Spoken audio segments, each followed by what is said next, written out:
With your videos, I keep going back to these videos, but they are amazing, and I see that you have almost all positive feedback. How does that make you feel? That feels great. I mean, Does it make you want to keep going with it? Or? yeah, like people are really generous with the compliments. It's been very nice.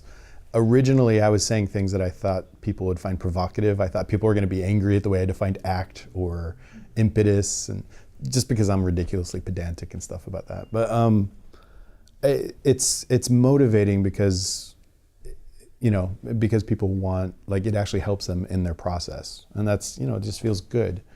I recently released this one video that I worked for a long time on. Did you see the one about religion and story?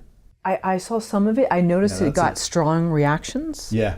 And I was curious about that. Forgive me, I didn't watch that one. No, that's okay. Yeah, it's the longest one. It's 35 minutes, and it's probably one of the more controversial ones, just because I'm making very bold claims about the nature and definition of religion. But the cool thing is it's been getting some really interesting attention from. I was contacted. I had sent it to David Sloan Wilson, who is the president of the Evolution Institute, and he contacted me and he's like, "This is some really interesting work.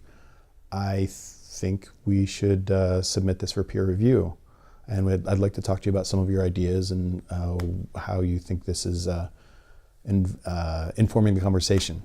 So right now there's, you know, I made a few very bold claims about what the nature of religion, and basically that I define religion in very broad but specific terms, which is that it's a strategy for survival that informs the narratives we tell ourselves, and the consequence of that is that it draws people together, and ultimately it's defined by those values of the sacred and the profane. So this is a conversation I've been fascinated by. This you know, a lot of the secular movements and like the culture wars going on between you know, for example, religion and atheism, and then looking at like other aspects of the culture wars that are going on.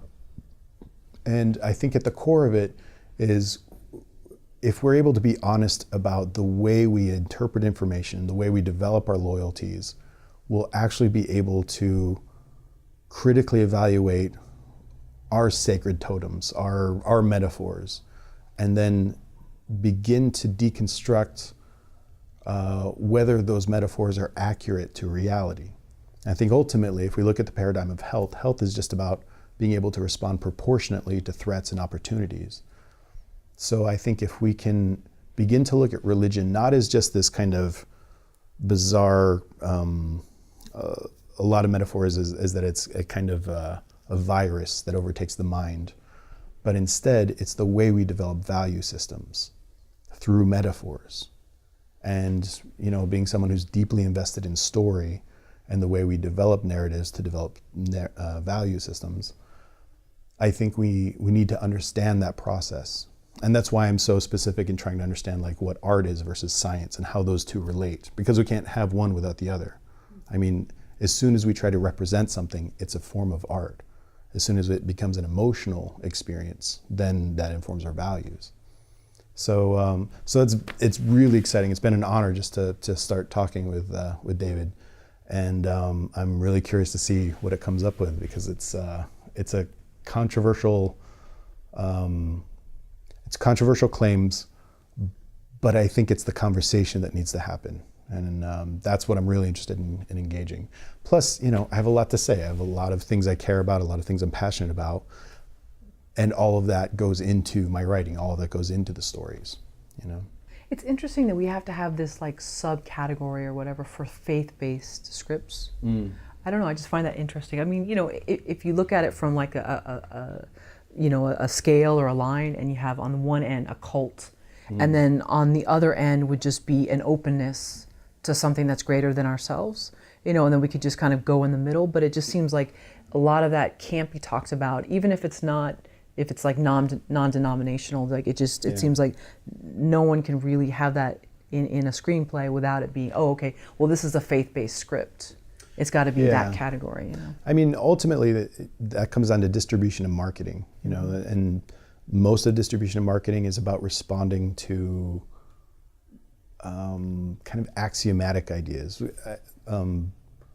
connotative beliefs of what most people think of something. Like when you say faith-based, you know, there's a lot of argument about like belief versus knowledge and how some people don't believe anything. But the truth of it is everybody has belief. Belief is just when you internalize information and accept it as true.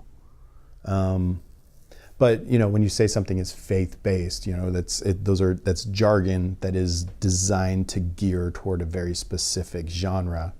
And I don't know, someone that has, you know, being someone that has kind of a skeptical view toward a lot of traditional narratives, I'm still fascinated by it. You know, being raised religious, I was fascinated by all the metaphors, but I think that ultimately helped me to begin to engage story on a different level, looking at how those metaphors exist, how they work, and how we internalize them.